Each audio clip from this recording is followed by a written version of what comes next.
যারা জুয়া খেলে তারা কার গোলাম? শয়তানের গোলাম। যেই হাতে তাস উঠে ওই হাতে আল্লাহর জান্নাতের কোনো নাজ নেয়ামত উঠবে না। আল্লাহর কসম, যারা কেসুনুতে যায় এরা আল্লাহর বান্দা থাকে না, এরা শয়তানের গোলাম হয়ে যায়।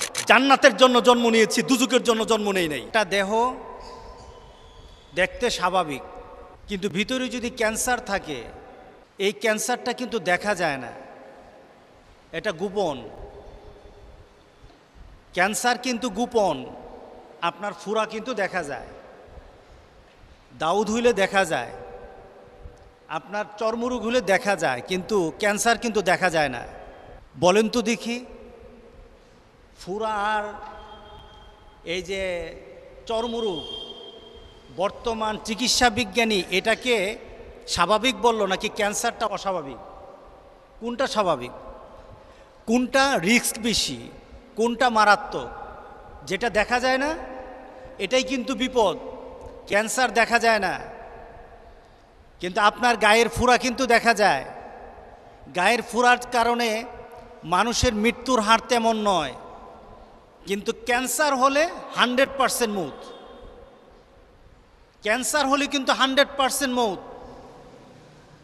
আজকে আমাদের মুসলমানদের দেশে, আজকে আমাদের বাংলাদেশে ঠিক ক্যান্সার ধরেই ফেলেছে। দেখা যায় না, দেখা যায় না ক্যান্সার। সেই ক্যান্সারের বর্তমান নাম হলো ক্যাসিনো। আপনারা জানেন না ক্যাসিনো?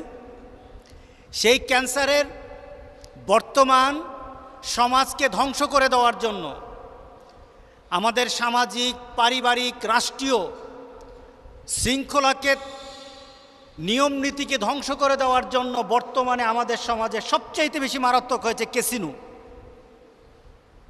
আমি গত কয়েকদিন আগে ওই যে ক্যাসিনোতে ধরা পড়ল ফকিরাপুল স্পোর্টস ক্লাবে, একজন সাক্ষাৎকারে বলছে, দেখুন কিভাবে ক্যান্সার হয়। এই ক্যান্সার দেখা যায় না, বরঞ্চ এই ক্যান্সার দেহের ক্যান্সার থেকে আরো মারাত্মক। দেহের ক্যান্সারের জন্য একজন সাফার করে, কিন্তু সামাজিকভাবে জুয়া আর মদের ক্যান্সার যদি কারোর মধ্যে ঢুকে তাহলে পরিবারটা ধ্বংস করে দেয়, পরিবার ধ্বংস হয়ে যায়। সে লোক বলছে, আমি আস্তে আস্তে এখানে আসলাম, 2000 টাকা দিলাম, কিছু টাকা পাইলাম, 12,000 টাকা পাইলাম, আবার ধরলাম 18,000 টাকা পাইলাম, আবার 18,000 টাকা ধরলাম, 13 লাখ টাকা পেয়ে গেলাম, আবার 13 লাখ টাকা চলে গেছে। 13 লাখ টাকা পাইলো, 13 লাখ টাকা চলে গেছে। তো মাথা পাগল হয়ে গেল। সুস্থ হওয়ার পর আবার এখানে আসলাম ক্যাসিনোতে, জুয়া খেলার জন্য আসলাম। আমার 42টা দোকান ছিল, 42টা দোকান বিক্রি করেছি, এরপরও জুয়া খেলতে আসি, এরপরও জুয়া খেলতে আসি। চিন্তা করেন, এই লোকটার 42টা দোকান ছিল, বিক্রি করে দিয়েছে, এরপরও জুয়া খেলতে চায়। বলেন তো দেখি, এই 42টা দোকান বিক্রি করার কারণে ক্ষতিটা কি শুধু তার হয়েছে নাকি তার পরিবারের হয়েছে? পরিবারটা শেষ। এই বিপদ থেকে বাঁচতে হবে আমাদের। এই বিপদ সৃষ্টি করেছে আমাদের দেশের কিছু চরিত্রহীন, যারা শয়তানের আমল করে। কার আমল করে? আমরা 2 শ্রেণীর আমল করব। আমাদের মধ্যে 2 শ্রেণীর আমলকারী আছে। এক শ্রেণী আমল করে আল্লাহর। কার আমল করে বলেন? আরেক শ্রেণী আমল করে শয়তানের।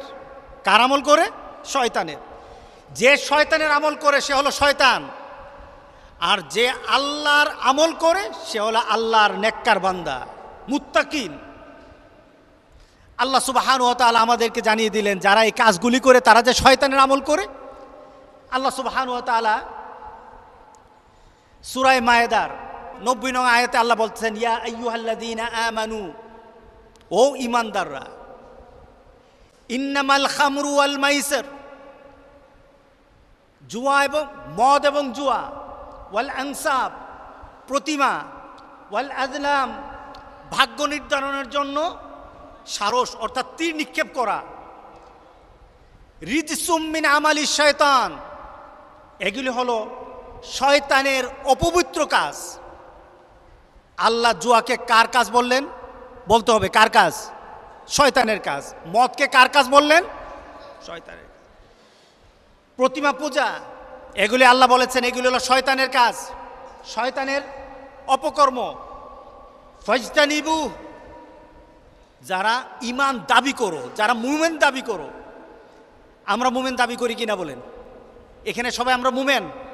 আমরা যারা মুসলমান দাবি করি আমরা মুমিন হতে চাই, কি বলেন? দরকার না?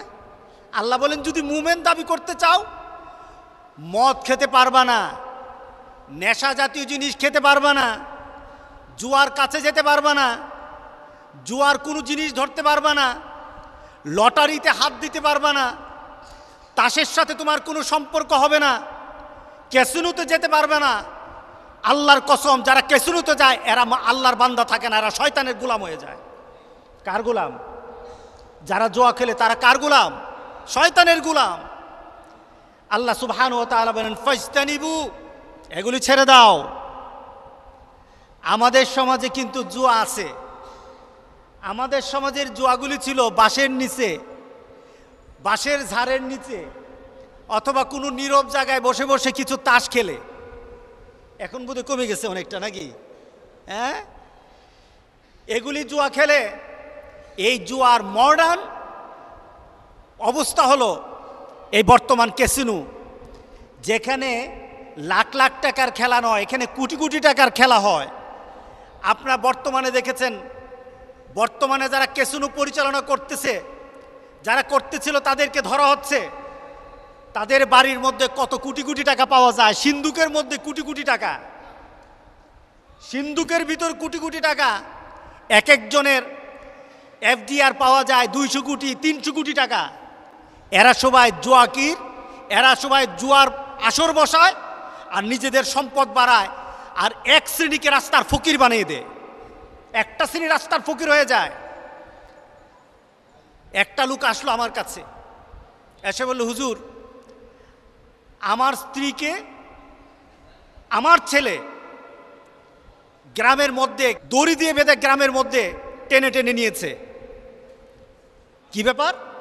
ছেলে টাকা চায়। কিসের টাকা? ছেলে মদ খায় না, নেশাও করে না, কিন্তু প্রতিদিন ছেলেকে যদি 3000 টাকা না দেওয়া হয়, ছেলে তার মায়ের গায়ে আঘাত করে, মাকে পিটায়, মাকে মার গায়ে আঘাত করে। কারণটা কি? ছেলে জুয়া খেলে। জুয়ার টাকা যদি না পায়, ছেলে তার মাকে, তার মার গায়ে আঘাত করে। বলেন তো দেখি, যে সন্তান মায়ের গায়ে আঘাত করে, এটা কি আর মুসলমানের বাচ্চা থাকে? এটা কি জান্নাতের যাওয়ার কোনো বাচ্চা হবে? এটা শয়তানও বলে এত বড় শয়তান আমি নই, শয়তানও তখন বলে এত বড় শয়তান আমি নই। আজকে আমাদের দেশে এই ক্যাসিনো চালিয়ে বাংলাদেশের মধ্যে জুয়ার আড্ডা। আমাদের কসবা বুঝি জুয়া নাই নাকি? নাই জুয়া? গত রমজানে আমাকে একজন পুলিশ অফিসার বলতেছে, হুজুর কিছু সংখ্যক, সবাই তো তারাবির নামাজ পড়ে, আর কিছু সংখ্যক জুয়া যারা খেলে তারা ঘরের মধ্যে দরজা বন্ধ করে তারা জুয়া খেলে, টুপি টুপি লাগায়, আবার মাথায় টুপিও আছে। এই ধরনের অনেককে গত রমজানে ধরা হয়েছে। তার মানে আমি বললাম টাকা কত ছিল? হুজুর লাখ লাখ টাকা ছিল। লাখ লাখ টাকা ছিল। যেই পরিবারে জুয়া ঢুকেছে ওই পরিবারটা ধ্বংস হওয়ার জন্য আর বাকি থাকে না, ওই পরিবার ধ্বংস হওয়ার জন্য বাকি থাকে না। আল্লাহ সুবহানাহু ওয়া তাআলা বলেন ফাজতানিবু, জুয়া থেকে বাঁচতে হবে। কেউ যদি জুয়া করে, সে রাসূল পাক সাল্লাল্লাহু আলাইহি সাল্লাম তার জন্য বলতেছেন যে কেউ যদি জুয়ার সাথে, তাকে আল্লাহ ধ্বংস করে দিবেন, তাকে আল্লাহ ধ্বংস করে দিবেন। জুয়ার ক্ষেত্রে আমাদের নীতি নৈতিকতা ধ্বংসের পথে এখন প্রায়। বাংলাদেশে ক্যাসিনোগুলি ধরা হলো, স্পোর্টস ক্লাবগুলি থেকে। বাংলাদেশের স্পোর্টস ক্লাব আছে বাংলাদেশে, আবাহনী, মোহামেডান, মুক্তিযোদ্ধা, এরপরে ফকিরাপুল, এভাবে বিভিন্ন নামে স্পোর্টিং ক্লাবগুলি আছে। ওরা খেলাধুলা করে। কি খেলা? বাংলাদেশের সবাই জানে এরা ফুটবল খেলে, ক্রিকেট খেলে। এরা বাংলাদেশের এই খেলার পরিচয় নিয়ে তাদের একটা ক্লাব করেছে। তাদের অন্য কোনো খেলার উদ্দেশ্য নয়। কিন্তু বর্তমানে ফুটবল খেলা আর ক্রিকেট খেলার আড়ালে তারা কোটি কোটি টাকার ব্যবসা করছে। তারা কোটি কোটি টাকা জনগণের, গরিব মানুষের কোটি কোটি টাকা। একটা লোক বলল সে সিএনজি চালায়। হুজুর আসছে, আইসা সেরা ইয়েতে বলতেছে, স্যার বলতেছে, পুলিশকে বলতেছে, স্যার 1000 টাকা পকেটে কামাই করে এই 1000 টাকা দিয়ে আমি কেসুনিতে ঢুকলাম, দেখলাম খাওয়া দাওয়া ফ্রি। এটাই তো শয়তানের প্রথম টুপ। কয় যে চাও ফ্রি, এটাই তো শয়তানের প্রথম প্রলোভন। খাওয়া ফ্রি, চাও ফ্রি। খাওয়ার কত হবে 100 টাকার খানা, কিন্তু যাওয়ার সময় কিন্তু আপনি লাখ টাকা দিয়ে যান। যাওয়ার সময় কিন্তু আপনার পকেট খালি হয়ে যায়। এইভাবে নিঃস্ব করে দিচ্ছে পরিবারগুলো। সে বলল আমি সিএনজি চালাই, কিন্তু আমি কেসিনিতে না আসে আমি পারি না। নেশা ধরে গেছে, নেশা চলে আসছে। আর রাসূল পাক সাল্লাল্লাহু আলাইহি সাল্লাম বলেছেন, যেই জিনিসে নেশা আছে ওইটাই হারাম। যেই জিনিসে নেশা আছে ওইটাই হারাম। আপনার নেশা হতে পারে খাদ্যের মধ্যে, নেশা হতে পারে আপনার তাসের মধ্যে, নেশা হতে পারে আপনার জুয়ার মধ্যে। রাসূল পাক সাল্লাল্লাহু আলাইহি সাল্লাম সকল ধরনের নেশাকে হারাম করেছেন। কারণটা কি? একটা মোমেন যখন নেশাতে ঢুকে যায় তখন সে আল্লাহকে ভুলে যায়, তখন তার ইবাদতকে ভুলে যায়, তখন তার নামাজ ভুলে যায়, তখন তার জিকির ভুলে যায়, তখন তার বাবাকে ভুলে যায়, তখন তার স্ত্রীকে ভুলে যায়, তখন তার নিজের কর্তব্যকে ভুলে যায়, তখন সে অমানুষ হয়ে যায়, একটা পশুর থেকে আরো খারাপ হয়ে যায়। ঠিক না? একটা পশুর থেকে খারাপ হয়ে যায়। যে লোকগুলি তাস খেলে, আল্লাহর কসম খেয়ে বলি, যেই হাতে তাস উঠে ওই হাতে আল্লাহর জান্নাতের কোনো নাজ নেয়ামত উঠবে না। যেই হাতে তাস উঠে আর যেই হাতে জুয়ার টাকা উঠে ওই হাতের মধ্যে আল্লাহ সুবহানাহু ওয়া তাআলা জান্নাতের কোনো নাজ নেয়ামত দিবে না। মনে রাখতে হবে মুসলমান, আমরা জান্নাতের জন্য জন্ম নিয়েছি, দুজুকের জন্য জন্ম নেই নাই। কি বলেন? আমরা কি দুজুকে যাব? জুয়াখুর, মদখুর, ওই যে আছে নাকি সম্রাট, নাম হয়েছে সম্রাট, আটা যে কে শামীম, এটাকে দেখলে মনে হয়, এটাকে দেখলেই মনে হয় এটা বোধহয় এই কাপড় ছাড়া পাগলের একটা চেহারা, যেমন পাগলের চেহারার মতো ডিজেবল মনে হয়। কোটি কোটি টাকা, কোটি কোটি টাকা তার। সে নাকি তার অফিসে গেলে রাস্তাঘাটে তার খালি করে দেওয়া লাগতো। কত পাওয়ার তার, কত ক্ষমতা তার। অর্থের কারণে, জুয়ার কারণে তার কত ক্ষমতা বেড়ে গেছে। তাকে কি জিজ্ঞেস করেন তো, ভাই তুই মরার পরে কই যাইতে চাস? ওরে গিয়ে জিজ্ঞেস করেন, সম্রাটকে জিজ্ঞেস করেন।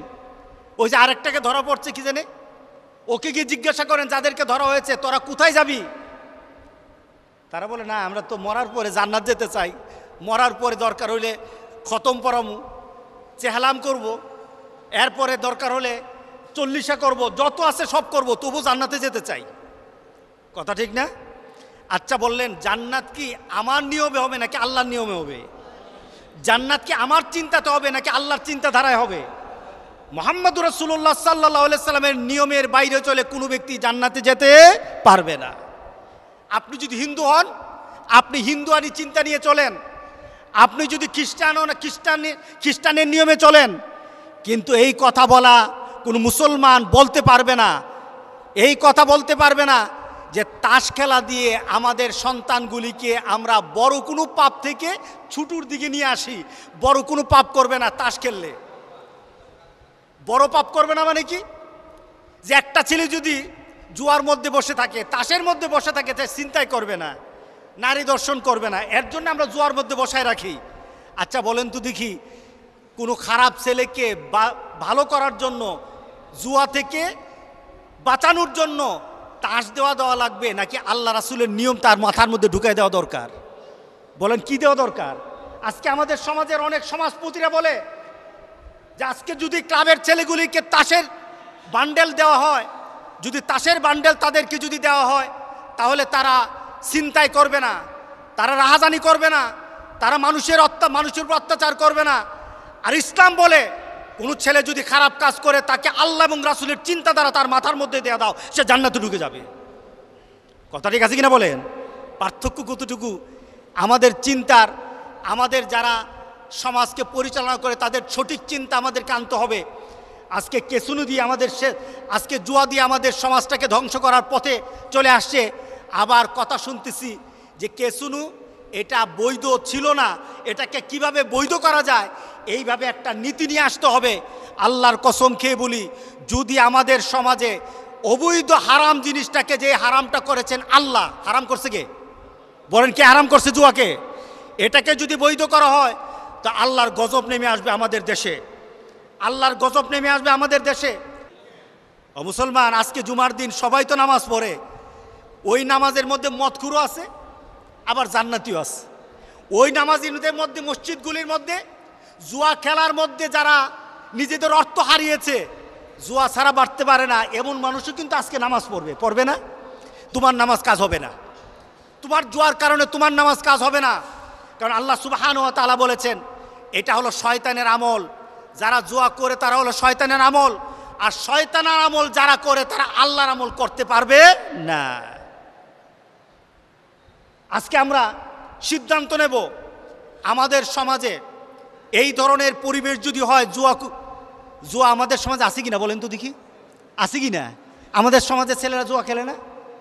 দেখবেন আপনার বাড়ির পাশেই জুয়াওয়ালা আছে, জুয়া খেলার মতো ছেলেপেলে আছে, আপনার পরিবারের মধ্যে, আপনার গ্রামের মধ্যে মদখুর আছে। কেন আমরা বলতে পারি না? কেন কথা বলতে পারি না? কেন আমাদের হিম্মত হয় না? হিম্মত হয় না একটা কারণে, জুয়াগির আর মদখুররা সমাজের মধ্যে এমন সন্ত্রাস করে, যে সন্ত্রাসের ভয়ে যারা ভালো মানুষ তারা কথা বলে না। তবে আমি বলে দেই, যদি ভালো মানুষরা মুখ বন্ধ করে থাকে, কাল হাসুরের দিন আল্লাহর কাছে বুবা শয়তান হয়ে দাঁড়াতে হবে। কি শয়তান হবেন? যদি মদখুর আর জুয়াখুরের বিরুদ্ধে কথা না বলা হয়, তাহলে আল্লাহ সুবহানাহু ওয়া তাআলা কাল হাসুরের দিন তাকে বুবা শয়তান করে উঠাবেন। আমরা বসে থাকতে রাজি না। কোনো জুয়ার আড্ডা যদি কোথায় বসে, এটা আমার গ্রামে হোক, আপনাদের গ্রামে হোক, যদি কোথাও জুয়ার আড্ডা বসে, এই আড্ডার বিরুদ্ধে কথা বলা দরকার আছে কিনা বলেন? দরকার আছে কিনা বলেন? এটা আমাদের দরকার। যদি না বলি তাহলে আমাদের ঈমান কিন্তু থাকবে না, আমাদের ঈমান কিন্তু থাকবে না, আমরা কিন্তু বুবা শয়তান হয়ে কবরে যাব। আল্লাহ আমাদের সবাইকে একটা সুন্দর একটা সমাজ দেওয়ার জন্য, সুন্দর একটা সমাজ সৃষ্টির জন্য আমরা যেন আল্লাহ এবং রাসূলের নীতিকে প্রাধান্য দিয়ে মানুষকে বুঝাতে পারি, আল্লাহ যেন এমন তৌফিক সবাইকে দান করে দেন। জোরে বলুন আল্লাহুম্মা আমিন।